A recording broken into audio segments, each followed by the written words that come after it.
What does it mean to belong? Do you see yourself reflected? Racism, identity, discrimination, the courage to be? How do you name and deal with otherness? I am so excited today to be here with Annahid Dashtgard, and I'm going to turn it over to her to speak about her new book, introduce herself, and we're going to have an awesome conversation.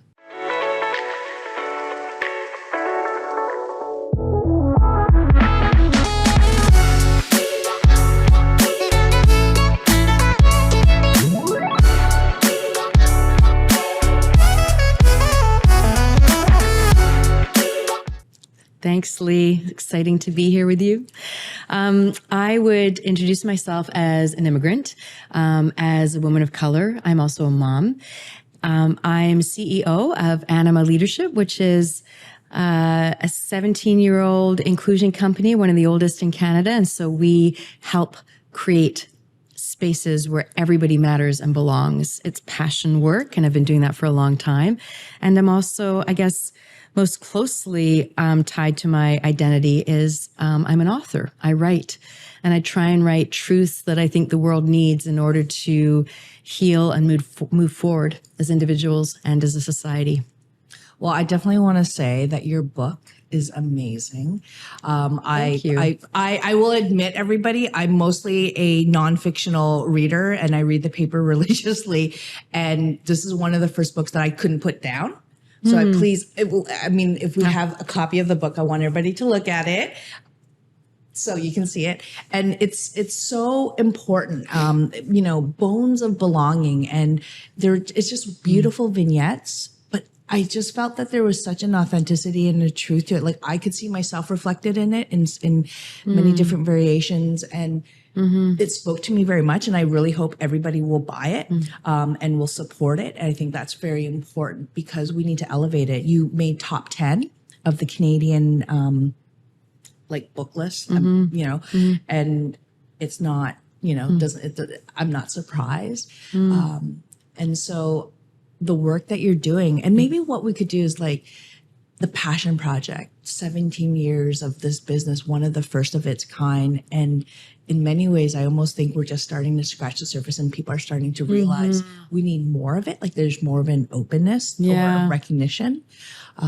Today you wrote an article, and you have an op-ed that's in the Toronto Star talking about that. Do you want to, I don't even know where to start. So there's all these things going through my mind. I'm like, I don't know. So well, I love that list of all those things. I guess I would share why I wrote Bones of Belonging, and then my first book, which is a memoir, Breaking the Ocean. They're both working to change the very white narrative we still have in Canada and the US, in most Western democracies, using story. And, there is different ways of affecting change. There's doing research and having statistics and all that stuff. None of that ever shifts minds and hearts and impels people toward action like story does.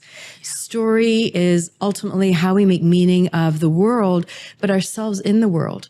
And for me, as somebody that was forced to leave Iran as a child and then small town England and moved to small town Alberta when I was 9, I never saw myself reflected in any of the stories. So I grew up with, books that are familiar probably to all of us: Anne of Green Gables, Robin Hood, Are You There, God? It's Me, Margaret, which has been turned into a movie and everyone's raving about it. And I think, oh my God, about another white girl growing up. But anyway, that's where we're still at. White women are what we think about when we talk about diversity. And that was useful. Fast forward to my early 20s, I started to read feminist nonfiction literature. So again, it was Gloria Steinem and Naomi Wolf, and it helped me name and make sense of my experience as a young woman, which was important. I was working at the legislature in Alberta at the time. I remember being befriended by older white male MPs. Would you like to go to coffee? And reading those books really helped me go, oh, this isn't about me. And yes, there's something gross and icky here. And oh, it's part of this whole system of ubiquitous experiences that women have that is called sexism. And now I have a name and a language for what sexism is. I can make choices for myself, to protect myself, to push against it, but I wasn't able to do that around race because we didn't talk about it. This was, I'm thinking the 90s, wasn't talked about very often. It wasn't part of the public kind of thing. And when September 11th happened, I was forced to confront my own internalized racism and what I define as racial trauma, which was really the parts of myself I lost when we immigrated to Canada because I had no access to them. It wasn't safe to be Iranian and to be different in particular ways. And through that process, I was struggling with I'm getting the long version here, but I was struggling with an eating disorder and various other symptoms. And I was forced to confront racism, what had happened to me and to my family. And of course, it was being mirrored in society at that time. There was a huge racial backlash against anyone who was brown, really, from the Middle East, from South Asia, and I think that we're at a point in society where a lot of organizations are talking about equity and diversity and inclusion, but mostly it's, I'm just kind of going to be frank. I think it's mostly on behalf of white women and gay white men. And we still, in most organizations, cannot talk openly about race. And in fact, my op-ed piece is exactly about that. Like, why is this conversation around race and racism so difficult? But we need to have it because what we don't name, we can't change. And it's part of the reason I write, is to write stories that anyone can relate to, and to write it from the perspective of being in a brown body, in a brown female body, in a brown female immigrant body, and to go, actually, centering my identity is relatable to anybody. It shouldn't just be for other brown immigrant women. These are stories anybody can relate to. And that's what we need more of, is seeing the world from multiple perspectives, and especially from non-white perspectives. Yeah, and thank you for saying that, for naming that, because I think certainly you're not alone in that. There's a need for it. And I haven't had a chance to read your article today, but it is a question. It's a big question as to why is it so difficult to have these conversations? Why do people get affronted to say, hey, wait, you really should say those things, or you need to have a different lens? How much does that put you out of your way to just take a moment and reflect on how your words, actions impact others, right? And when we think, so often like, I didn't mean to say that, like, the defensiveness, or that wasn't my intention, but it's like, that may not have been your intention. Sure. We assume that people are, have good intentions, but the impact can such have harsh, forever existing. And when you say that racialized trauma, which I think, as a person, as a Chinese woman, my background is that my parents are Chinese, but from India. We're Hakka. And even, as a minority within a minority, I've never felt apart. Like, even sometimes when I would be amongst other Chinese people or East Asian people, I always felt like I was other. Right. And so in terms of Bones of Belonging, there was a piece where you spoke about, people saying othering, smelly, or like the color. And I'm like, I can relate to that. Food is smelly, right? And I experienced that as a child in Scarborough, and that had very long staying effects on me in terms of that. And then I was like, no, I don't care. I'm going to reclaim that. But that journey towards reclaiming takes time and awareness and courage. And the stories that you share are, kind of share that journey that you've been on. And one of the pieces that really stood out to me was even your name. And I was wondering if, there's so many pieces in there I was reading. When I was reading, it made me think about it, and it evoked a lot of memory, emotional memory and stuff about when you said Anna Green Gables. Well, when you came to Canada, at what point did your name shift? And how did that come about? And then at what point did you say, I'm going to change this back? Yeah, that's a great question. And I remember the moment exactly because it was the start of grade 9 and I would have been around 14 and it was the beginning of the school year. And this was after years of overt and more subtle forms of racial shunning and bullying and just really just not fitting in. And the teacher picked up the roll call and started to go through the names. And of course, my name is constantly mispronounced. And it would usually be a signal that would be a precursor to, you are not going to make it this year, or you are different. She got to my name and I think mispronounced it like Annahid. And I remember just looking across and seeing my classmates snigger, and it was a feeling, my body just went, no. And I said, no, my name is Anna. It was not predetermined. Yeah. I hadn't thought about it, and I went by Anna for the next, until I was 28, until September 11th happened. Wow. And I remember I consciously reclaimed Annahid as a way of just, as part of the healing process for me, where I realized part of what got taken away from me was my very sense of identity and self. And it was like no more. And so it started actually with a name. Of course, I went to Annahid. And then after my first book, the memoir came out, I fully went back to what it should be, which is Annahid. I think that's thank you for sharing that. And the other thing that I thought was really poignant was when your son had started, like, there in your story, you talk about a moment where your son's like, oh, your name, and you had a conversation with him saying, why did you say that? Right. And then afterwards you became the protector of your name. Right. Yes. Yeah. And those conversations, like my own daughter, my wife and I made a conscious decision that we would give an anglicized name and also a Chinese name and allow our children to determine what their names were. And her name is, so she went through iterations of just an Anglo name, then the Anglo-Chinese name. And then when she entered into kindergarten, she chose to go with a Chinese name. Oh, wow.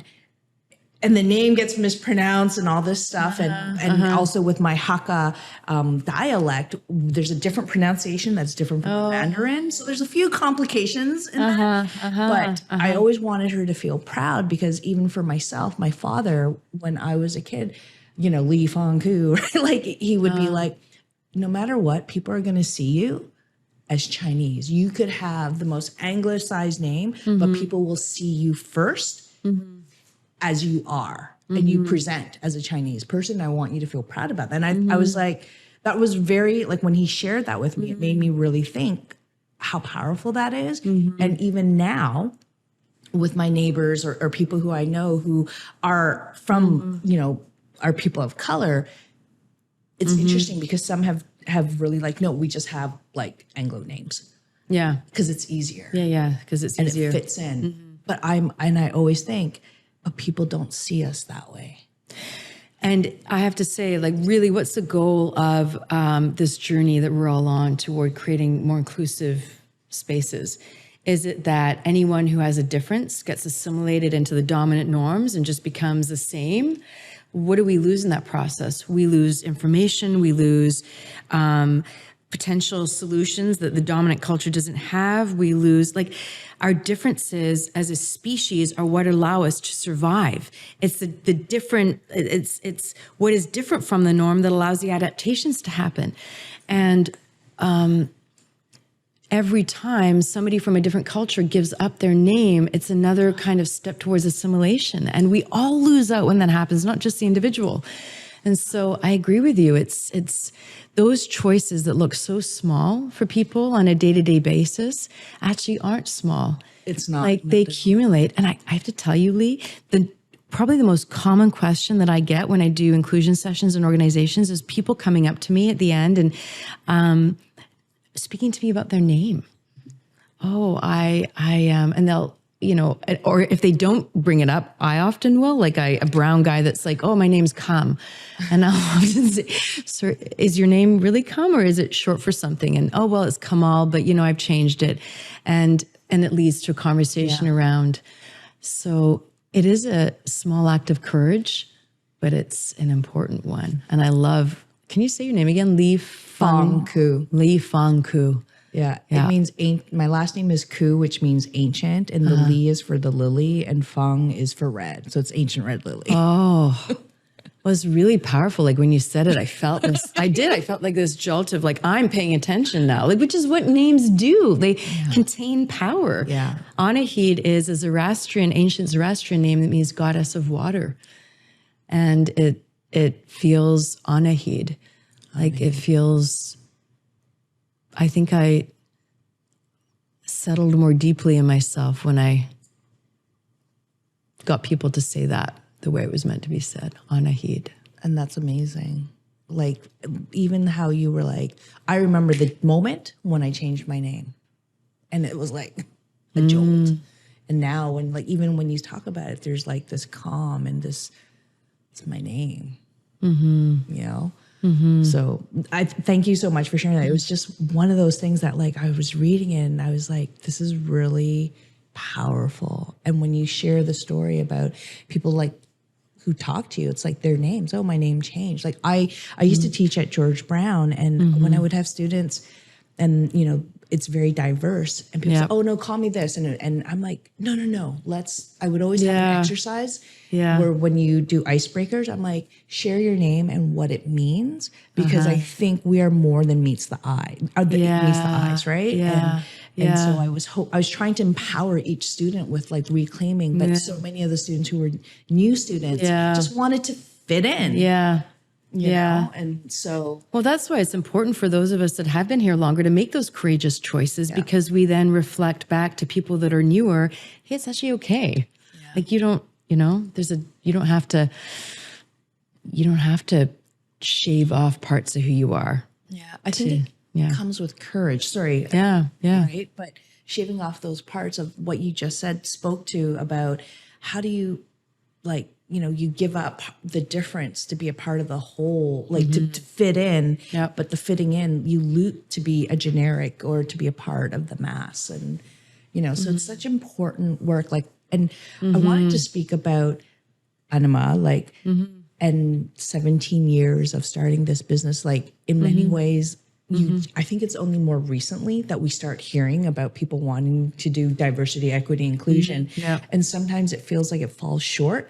It's just like, even with truth and reconciliation, like these are the things that, we should be doing. Sometimes it feels like you're wearing an orange shirt. What does it mean? Like, when we do this work, it has to be more, like symbols are important. I don't want to minimize that, but how do we see change that's more lasting? Yeah, it's a great question.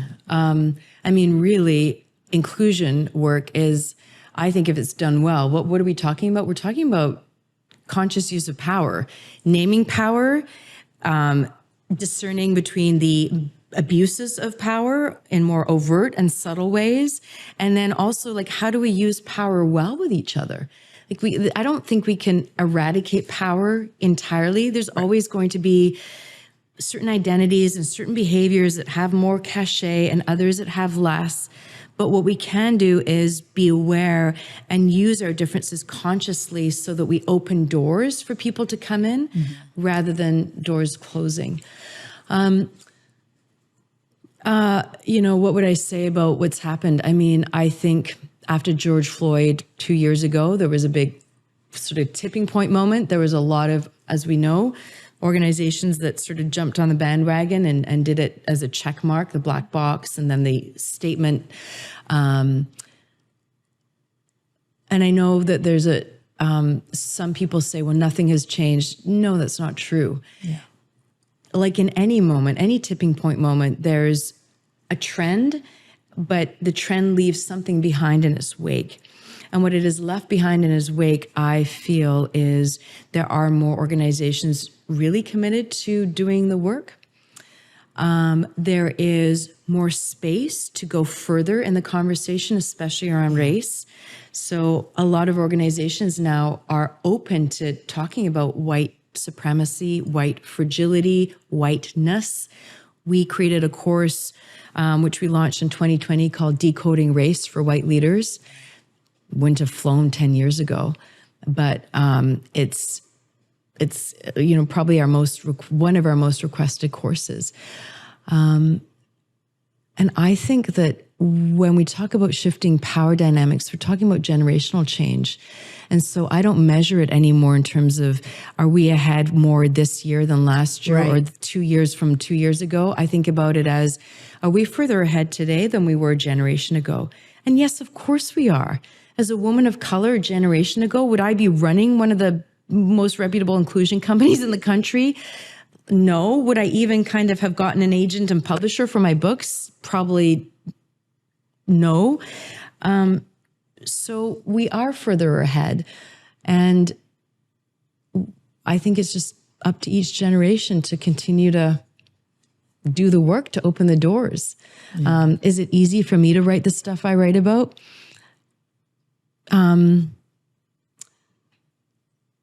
Is it easy?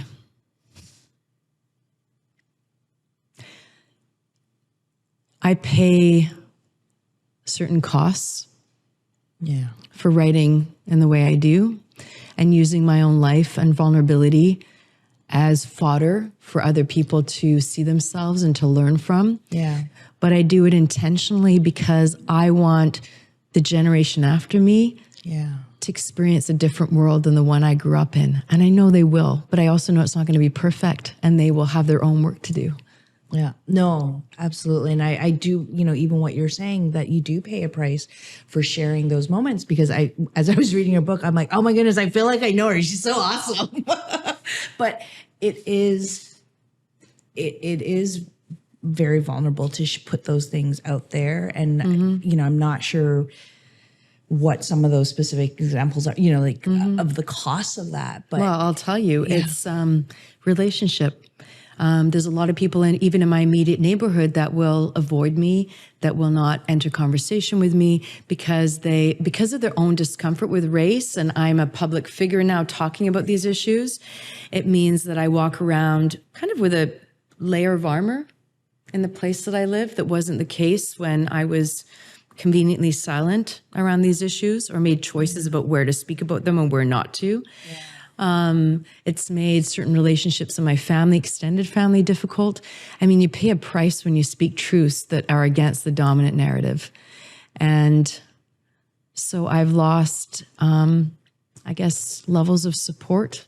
But when I really think about it, were they authentic relationships? Anyway, if people weren't willing to really see me, probably not. But there's a loss of comfort, I guess. There's a loss of some comfort and ease in my life that was there, I guess, when I was able to when I was willing to play more by the rules of the game, I guess. Yeah. Well, I mean, you're a change maker, right? You're redefining and, in many ways creating opportunities to have conversations and hold spaces. Like, I think really, when I read your book and I look at the work that you're doing a lot of the pioneering work and encountering challenges and saying, okay, well, wait a minute, how do we navigate this? Like, even in your book, there was that where you were in front of, I guess it was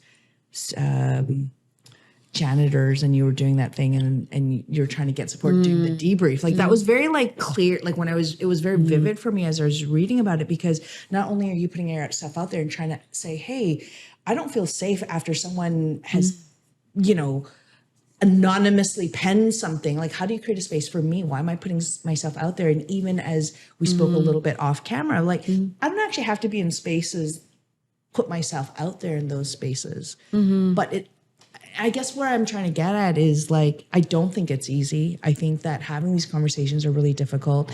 And as people churn towards you as one of the longest, most established communities, as one of the longest and most established organizations, companies. Thank you. I love community though. Yeah. Well, I mean, I do feel like you create a community because on one hand, people who may not feel comfortable having those conversations may be like, I'm out. But the people who do want to embrace it, you create a following of people who are like, I'm going to support and have your back, right? Like, I feel like that. I'm like, okay, let's go. Let's be the name warriors, right? Right. And how do we hold those spaces? And I think conflict is not easy, but we would get further if we didn't address it. Yeah. And there's so many layers. Like the work that was done a generation ago has opened up the opportunities. Yeah. I think we're in the same generation now. Yeah. And then for our children, Yeah. they will have something like, you made the comment, my kids are very outspoken. And I think we are those models. Right. Yeah. And for better or worse at times, right? Right. Well, I actually love that reframingly. That's really helpful. I'm going to take that away from our conversation that it's true. It's easy to think about the price that's paid for being a change maker, but I don't always reckon with the gift, which is, it's true. You find your fellow warriors. Yeah. And, the people that are there waiting and to speak out and to see themselves in the story and that we're all there too. Yeah. I love that. I just want you to keep writing. And I think it's wonderful because writing, being an author, I mean, I don't know, 2023 and your last book was 2019. Yeah. How long did it take you? Okay. So now I'm just going to go down the road of writing because I feel like I could, it's what's that journey like to write? Oh my gosh. I'm laughing because it's like, there's so many answers to that question. I think when you write personal non-narrative, the personal non-fiction or personal narrative, it's funny because I don't think it comes from, I'm going to sit down and do this. Yeah. It's not an intellectual decision. Both books I wrote because they literally, I feel like I just channeled them. Sometimes I was only able to write a paragraph. Sometimes I could write for 3 hours. If I sat down and thought, oh, this is what I'm going to do, inevitably it wouldn't happen. In other words, like it wasn't my conscious thinking part of myself that was in charge of that process. It was very much like what I would call this sort of deeper intuitive spiritual part that was like, and same with this book too. Everyone has a different process, but for me, I feel like it's a tap that comes through. And if it's like, it's turned on and I just have to, I can't make it, force it. It's just gotta. It has to come. Yeah. So now this is totally like off topic, but as a parent, how do you find the time? You've got 2 kids, you've got a full business and you're writing. How do you like find the time to, when you feel the moment, to channel it? Because I'm sure you have so much on the go all the time. So how do you create that space for yourself? So I'm actually going to talk about the connection between story and mental health, especially for story and mental health and marginalized identities. Writing saved me. It was after my second child and I was struggling with postpartum depression and anxiety. I didn't have my usual crutch, which is work. I think I'm smart and I'm very effective at my work and the job that I do, but I didn't have that because I was on mat leave. And I was sliding into some kind of place. And it was around that time that I don't know where it came from, but I thought I'm going to write a memoir. I knocked out the structure, and for that first year and a half after my son was born, I wrote and I wrote and I wrote. And I wrote myself. I wrote the invisible and marginalized parts into visibility, into being, and it saved my mental health. And it, I think, gave me a more solid foundation for the work I do in the world because I don't feel as dependent on external affirmation anymore. Yeah. I can hear my own voice reflecting back to me what's important. So It wasn't something I had to do. It was something that, like, it wasn't something I was doing out there. It was something I felt like I was hanging on to as a lifeline. Yeah.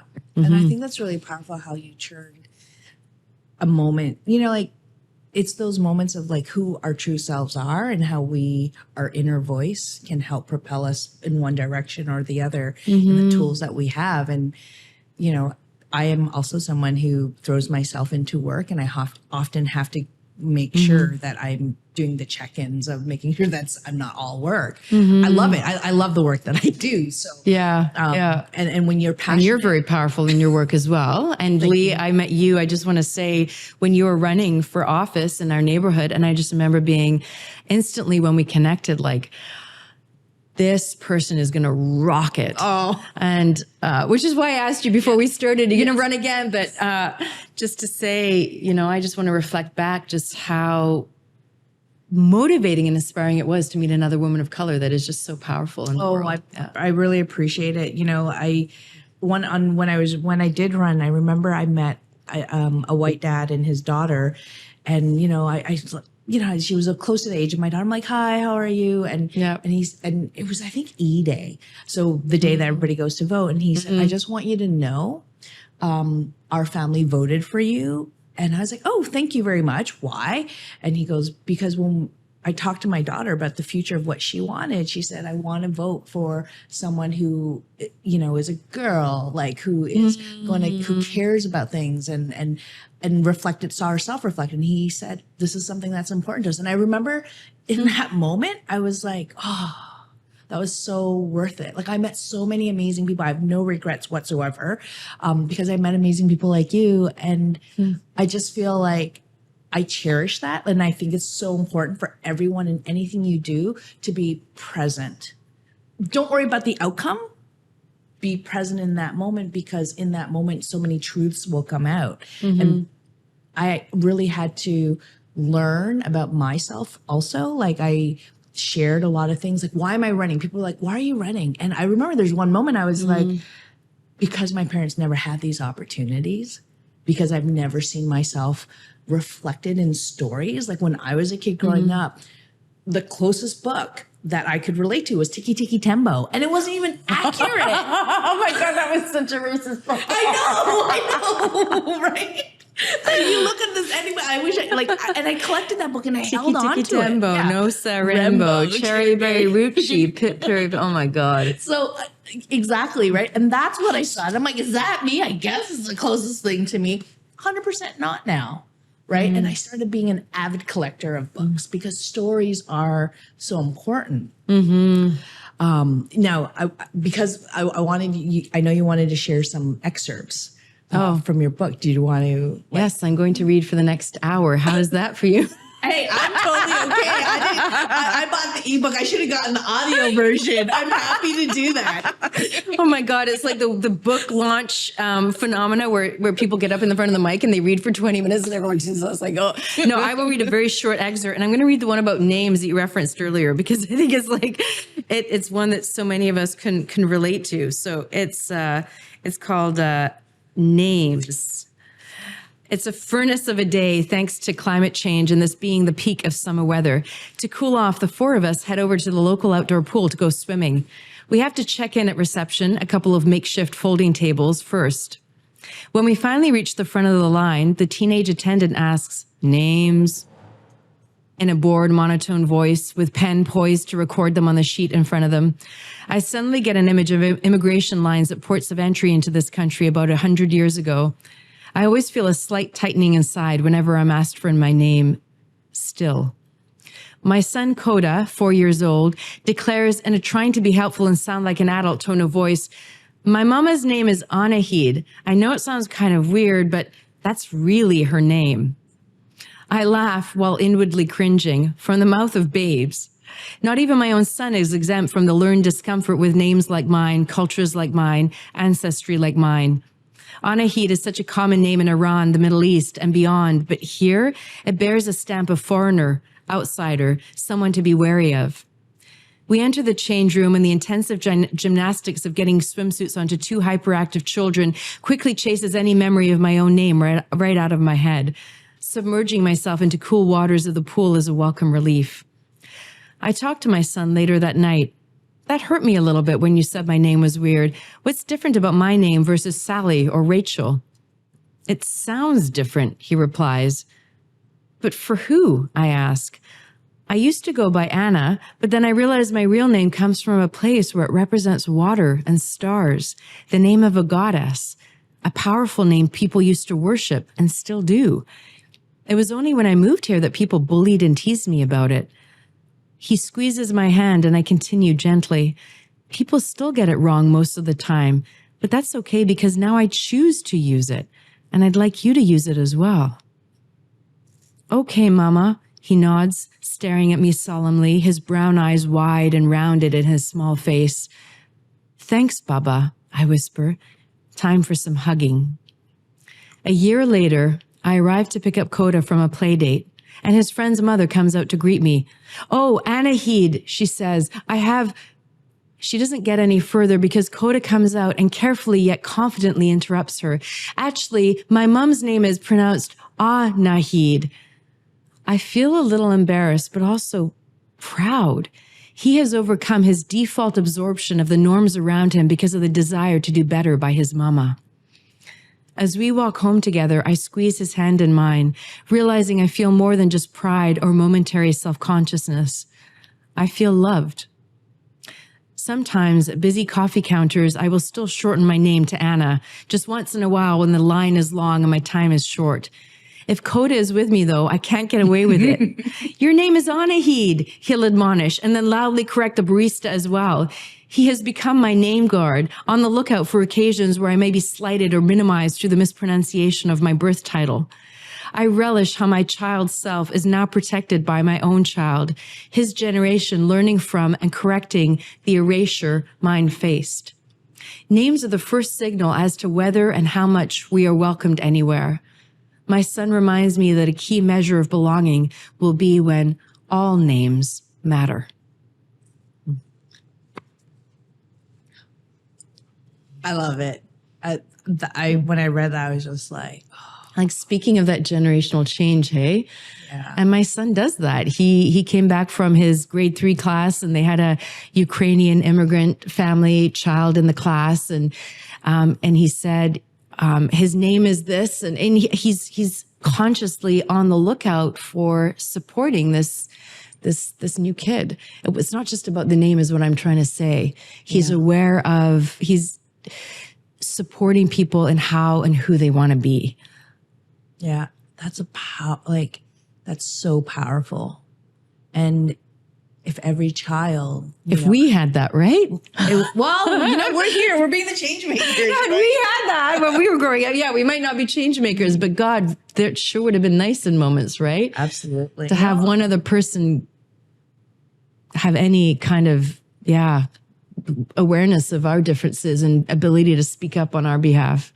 Absolutely. No, and I like my favorite quote is like, be the change you want to see in the world, from Mahatma Gandhi. And I always think about that. Like, are the choices I'm making something that will have a positive effect, or what is that ripple effect, and that those contributions and those difficult conversations. And sometimes you're just like, I'm so tired right now to deal with it. But and it does come up in those questions of, being the educator, being, the guard, or, being the protector. And I think that the work that you're doing and the courses that your company offers is so important. It's so timely. And it's like, I always ask myself, like, how do we continue to support that? Like, it starts in the workplace, but not everybody has access to those tools. How do we engage with other people who may have internalized racism, who may, there's so many complex layers. I actually don't even know where to start. And my mind is all over the place on that, but I turn to you for some direction. Well, I think it's an area of literacy, just like any other area of literacy. We need more people to develop it.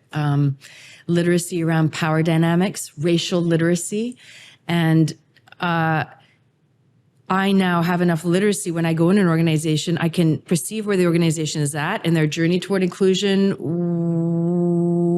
where the level of consciousness is at, and I can pivot and meet. But I mean, that's years of, but I mean, that's available to any of us. You know, do we start off with a new language, knowing how to put all these jumble of letters into this word and then put this word into the sentence and put these two sentences together? No, but we can do that with practice.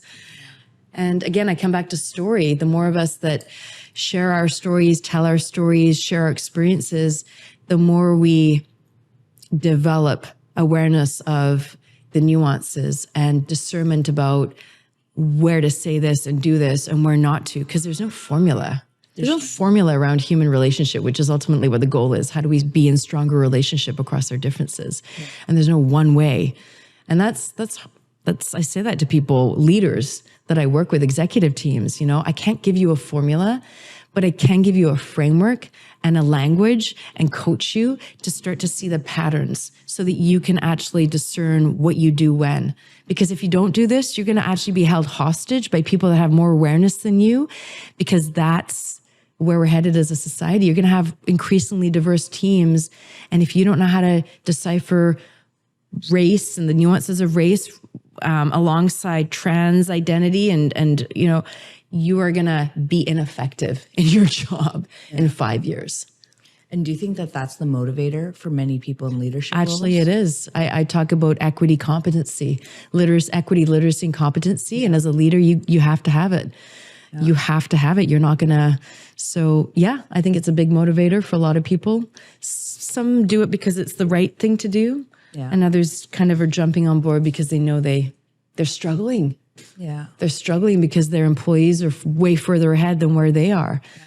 I think it also takes courage for leaders to say, hey, I don't know enough about this. Because, you know, like when you're you're like, I'm supposed to know everything and I'm steering this. But there's a huge vulnerability to say, okay, yep. I mean, we know that there are more Johns than there are women. Yeah. In CEO roles. Right? Yeah, that's right. We know that, yes, so much of organizations are led by white men. Yeah. And when there's an openness to say, okay, this is who I am, this is my identity, how can I be more effective? Yeah. It's probably a really powerful statement. And sometimes I meet amazing people who are like, show me, teach me. Yeah. And then there are others who feel like it's a threat. Yeah, that's right. And, you know, and I always try to enter conversations, especially with other leaders, to say, okay, well, if you want to be a leader in an organization or what have you, how do you reconcile the differences? Like, how do you show up without being like feeling like I'm holding them hostage? Do you know what I mean? Like, and like, I mean, and I guess what I'm trying to say is that I have personally dealt with leaders who just feel challenged by it, and I'm like, okay, let's have a conversation about that. Yeah. But it's hard. It's a really difficult conversation. Like, I think I still work through that all the time, and so I think that the work that you do, where you're like, okay, I navigate that. I look at the courses or the framework that we can do in terms of how to do that. I don't know. I guess I'm still reconciling that. Yeah. I think it's like it's also about having literacy around change processes. So I think about it as like phases. In phase one, if an executive team has not had any exposure to training or understanding, then I'll come in and I'll be more compassionate and understanding and hold, and name even, feeling threatened and defensive and really work through that. If that organization or team has had 5 kicks at the can and, at that point, it's a different intervention because you've had opportunity, you've had explanations about the why this is important. And at this point, it's part of your leadership responsibility. Yeah. Because guess what? BIPOC and other marginalized leaders are taking risks to speak about their experiences within the organization. Right. So you can't just remain in this place of chosen ignorance at that point or chosen defensiveness. And at that point, I, may make a different decision about how to engage. So I think that your comfort, your knowledge, your wisdom, all the experiences that led you there, you basically created this. Like you had that vision in the path. Would you mind sharing how this journey came, how the process evolved into Anima? Yeah, it's a good question. Well, when did we start? We started 2006, and it was my partner and I. My partner is South Asian from Pakistan. He was he was a teacher in the board, and he was also doing anti-racism education with school boards and different things. I was working also as an educator around gender and race issues. We got together, and I think it was our partnership where we sort of started to grapple with, and I think this was very common, still is, where the dominant approach to teaching people around power is to come in and do a 2-hour session. Here's what racism means, or here's what sexism is. And most people do not think in macro terms. We don't tend to think in terms of like being out in outer space and thinking the earth is round. Most of us act as if the earth is flat because this is our daily lived reality. Well, similarly, racism, it's like a systemic thing. It's not like every single moment, like it's seeing the patterns from a balcony view. Again, it's not what most people are used to seeing. So if you jump right into that, it tends to elicit people's defensive reactions because it's emotionally volatile terrain. So anyway, we were kind of like, there's got to be better ways, like what's really happening here? Because really good people are shutting down. Yes, and for sure. Really progressive organizations are not wanting to touch issues of diversity. And so we were one of the first organizations in Canada that started to go, there's something else going on here. We need to understand what's happening at the individual level. So we started to research implicit bias. This is in 2006, before it came out as a big thing. Yeah. We started to look at the role of emotions and emotional intelligence and emotional reactivity, especially when it came to issues of difference. We looked at the role of identity and in-groups and out-groups. And then, so when we do training in organizations, we actually don't talk about power until the end, until people have a grounding and understanding. Here's how we all operate as humans. And here are kind of all the things that accumulate what we do individually that results in these systemic gaps. And we found that by the time we come to talking about systemic power gaps, 90% of the room is with us. Whereas it used to be 20% of the room was with us. That's a huge shift. So I feel like what we do really well is we teach people to see this stuff, the waters that we swim in, and that you don't have to feel, we do it without shame and blame. Yeah, like actually, definitely. It's not your fault that these are the waters you swim in. Yeah. It's not your fault that you haven't really had opportunity to go through a learning process. And I think it's a big failure in equity work that we blame people when we haven't given them opportunity to learn. Like, what the hell? Yeah. What teacher comes into a class of students learning math and expects kids to master complex algebra before they've taught them basic addition, subtraction, multiplication, division? Like, totally. But in equity, we do. Yeah. You should understand racism. You should exactly understand what to say and do. And in these really complicated situations, that's ridiculous. So again, organizations where there hasn't been opportunity to learn, I have a lot of compassion and space for that. I will come in and I will work with you and I will hold space for you. But 5 years in, right, when different story. But I'd say we're at the place where actually most organizations haven't invested in that learning. They're starting to, and they need to. Yeah. But and it is an area of learning. I guess I just want to say that. It's an area of learning like any other area of learning. Yeah. No, and that's exactly sort of like where my brain had blanked out on was, it's like how to remove the blame and how to remove the shame to say, okay, yeah. Like, and I love how you put it, that it's the water that you swam in. So now you need to figure out other waters, you know, and the body water and how we fit into that environment. And that I think is really key, that in this world, and you're right, how equity, diversity, equity, and inclusion, like courses are taught or anti-racism things, it feels defensive because of how, like what you just broke down so simply and beautifully, in the sense of, okay, like, people aren't with you. 20% of people are like okay, I get it. And the other 80% are like, Yeah. what just happened right now? Yeah, Like, did I that's just right. get slapped? Yeah. And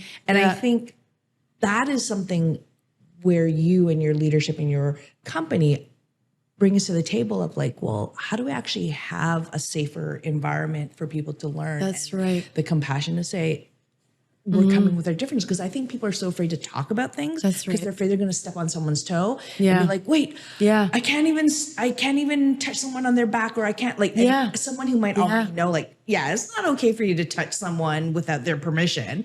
Yeah. But how do you create a space for that person? Because they probably really want to be like, what can I say without offending you? Yeah. I feel like I'm in a world, and I hear that actually Yeah. from people, and I try to like sit with it and go, okay, because how can I approach this in a way that, you know, we have a good conversation where you don't feel blamed? You know, like, I'm not a professional in this at all, but it's 100%. It's like compassion has to be the container for this conversation about difference and power. Has to be, because without compassion, we get into policing each other. And I always say in organizations, usually at the front, you know, equity, inclusion should really be the party that everyone wants to come to, because it's about, we get to be in better relationships and we get to like each other more and connect more deeply, as opposed to the prison that we're so scared we're going to get locked into. that's totally Like, it's a failure of the left and of progressive organizations that we have not made this work more palatable and accessible to people. It actually really, really upsets me. It's a fucking failure. Yeah, no, I can. Yeah. And that's what I was like trying to like, how do we do that? And you do that so eloquently and with such an open heart that I hope that in this conversation, when people are like, oh, what is this wokeness, right? Like, and people put air quotes, and you have such polarization. And it's like, this isn't about polarizing, you know, politics. This is about bringing people together. And if we could find our similarities and our common ground, we could be a stronger community. We could be a stronger, you know, organization. And it's terrifying. Like, we've made it terrifying for people to make a mistake because of cancel culture and the so I remember when I was learning about trans identities, I was not an expert. I had to learn the language and the difference between gender identity, biological sex, sexual orientation, what language to use where and with who. I made mistakes. I had brave conversations with people I knew, and I went through a learning process around that.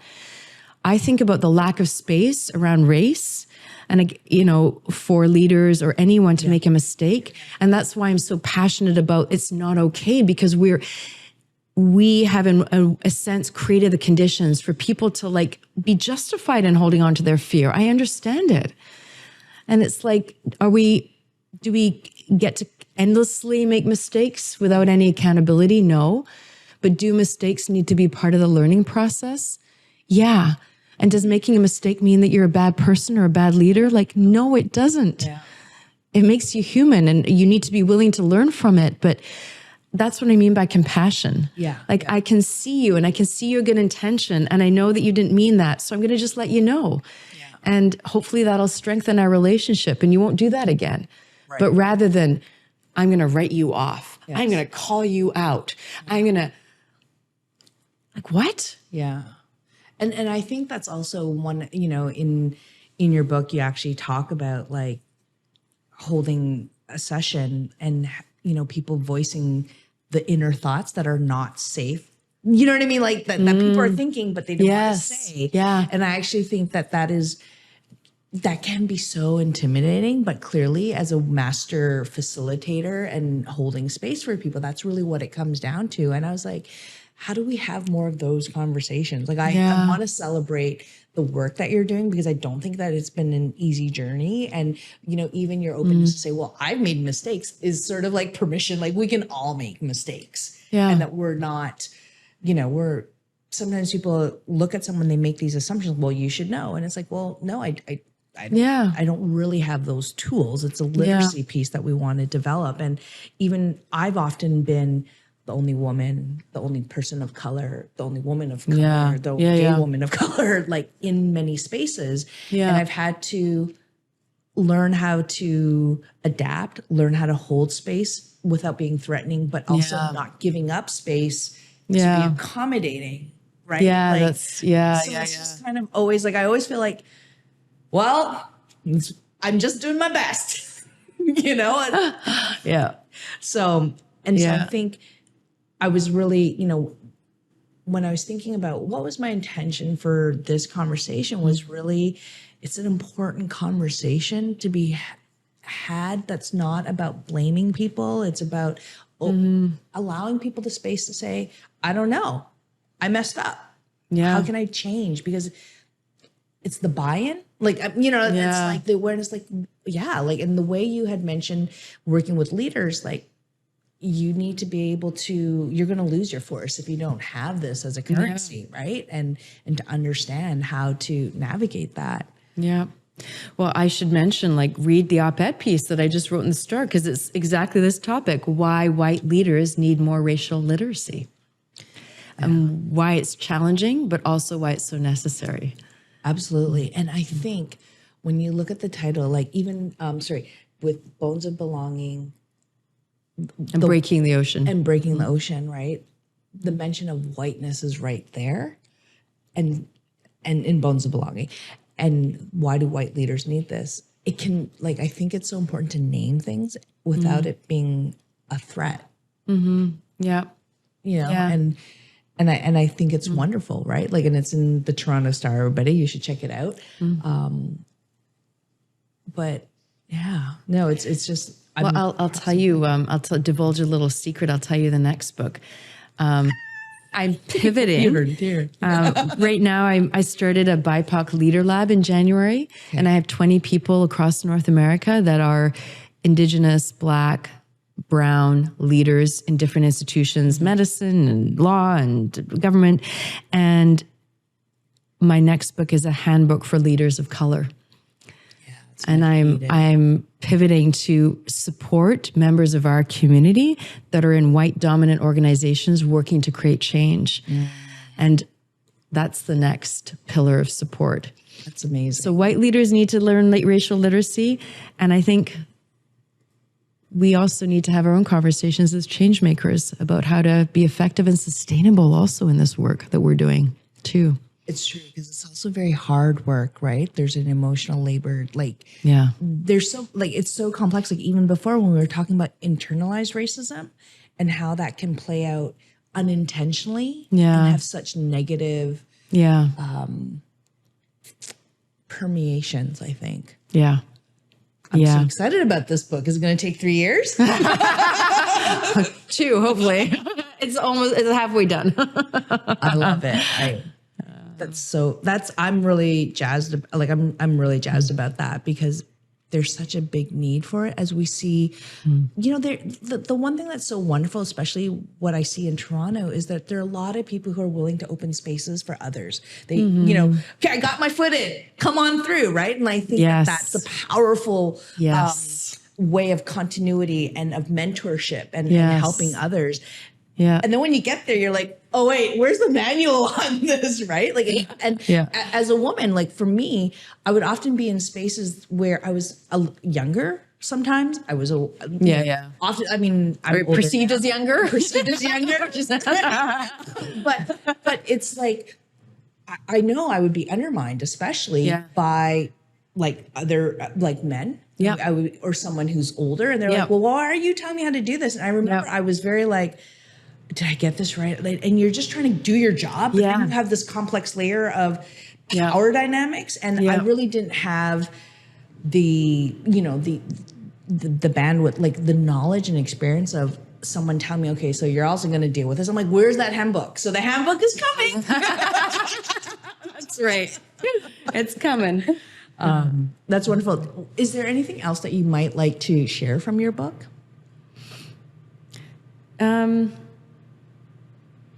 No. Nothing that comes to mind. Just that I hope it also encourages this book and the one before, that it encourages people to write their own stories. We just need more stories from, I think, the measure of a healthy democracy is how the number of stories we have representing the diversity of people that live in that land or that country. Yeah. And we still have a long way to go in this country of hearing from a lot of different voices that still have not been given permission or space to speak. So I just hope people come on over. I've got my foot in the door. There's room. Come on, write, make films, tell your stories. Absolutely. We need more of it. How we make change. Yeah. So inspiring. The quote, I wanted to end with the quote that you had given me, which in and of itself by the author is wonderful. Another world is not only possible, she's on her way. On a quiet day, I can hear her breathing. And Annahid Roy. Why did you choose this? Oh my goodness. I remember hearing that quote just after September 11th, which was that pivotal moment for me of reclaiming my lost parts. And it was in a novel she wrote, Annahid Roy, and she was also, I don't know, she was speaking out against the racist backlash, and she was getting her own backlash.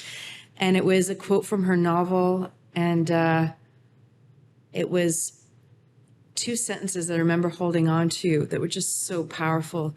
It's and I didn't know what they meant at the time, but now I do. It's she's there, she's breathing through us, and we can stop breathing and hold our diaphragm really tight, or we can let that better world breathe through us and take courageous form, which I think was sort of, again. It is. It's fluid. And there's an organicness to it. It's actually, I really have to say, I just enjoyed reading your book so much. I have it says on my e-reader, 2 hours left of it. And so I'm really excited. It is, and I don't say, I genuinely mean it. I've enjoyed every word that you've written. I've enjoyed this conversation so much, and it's just been wonderful. And so I want to thank you so much for sharing your time, and, looking forward to all good things that are coming, and, staying connected. Yeah, me too. It was really special having this conversation with you. Thank you. I appreciate it.